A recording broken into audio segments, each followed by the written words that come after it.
4 people are about to sit inside a capsule, get strapped in, and be launched into space on top of the most powerful rocket ever built. And here's the thing nobody is really talking about.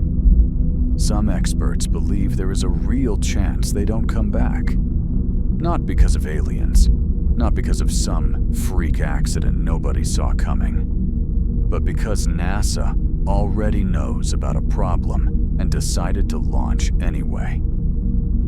This is Artemis 2, and this might be the most insane thing happening on planet Earth right now.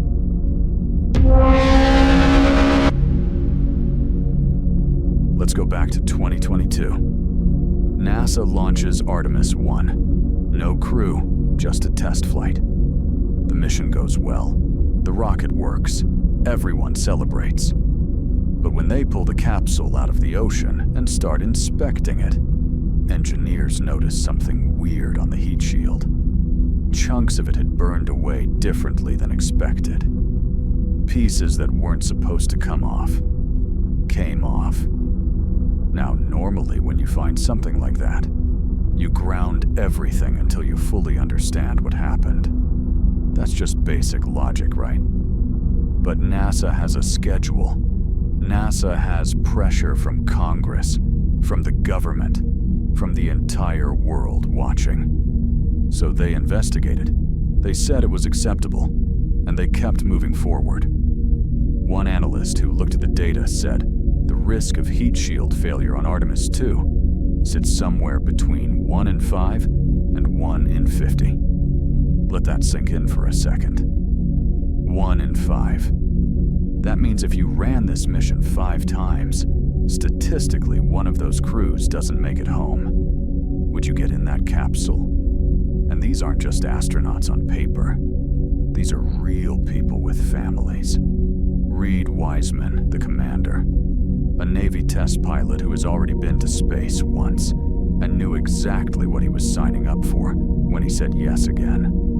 Victor Glover, the first black astronaut to fly to the moon. The weight of that moment alone is something most of us will never fully understand. Christina Koch, the first woman to fly to the moon. She already holds the record for the longest spaceflight by a woman. She went back. And Jeremy Hansen, a Canadian astronaut who has never been to space before. Imagine your first time in space being a trip around the moon. All 4 of them know the risks. All 4 said yes anyway. That's either the bravest thing you've ever heard, or the craziest. Maybe both.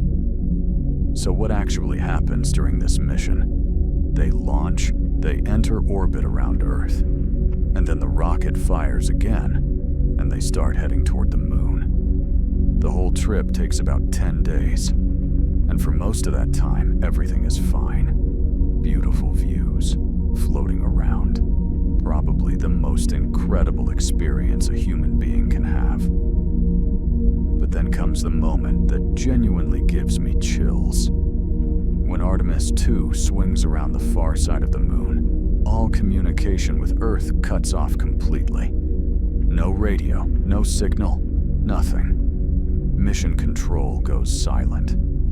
For 45 minutes, these 4 people are completely alone, in a way no human being alive has ever been alone before. If something goes wrong in those 45 minutes, a fire, a pressure leak, anything, they handle it themselves. Nobody can hear them.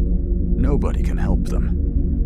45 minutes doesn't sound long, but floating behind the moon with 0 contact with Earth in a capsule with a heat shield that engineers already flagged as questionable, those might be the longest 45 minutes in human history. And if they make it through all of that, there's still one final moment that could end everything. Re-entry. When Orion hits Earth's atmosphere, it's traveling at around 25,000 miles per hour. Dozens of times the speed of sound. The heat shield is the only thing standing between those 4 people and temperatures that would vaporize the capsule entirely. The same heat shield engineers already said behaved unexpectedly on the test flight. For several minutes during re-entry, the plasma and heat surrounding the capsule will once again cut all communication. Mission Control will be watching a screen with no signal, just waiting. Just hoping those parachutes deploy and that capsule splashes down safely into the ocean. That moment, that silence in Mission Control, might be the most tense thing NASA has experienced since Apollo 13. Here's what I keep coming back to, though. We know about the heat shield issue. Experts flagged it publicly. Former astronauts raised concerns. And those 4 people still got in the capsule. Still strapped in. Still said, "Let's go." Maybe that tells you more about human beings. We have always been willing to risk everything to go further, to see more, to push past the edge of what we thought was possible. Every single person who ever did something that changed history took a risk that most people around them thought was insane. Artemis 2 might go perfectly. Those 4 people might splash.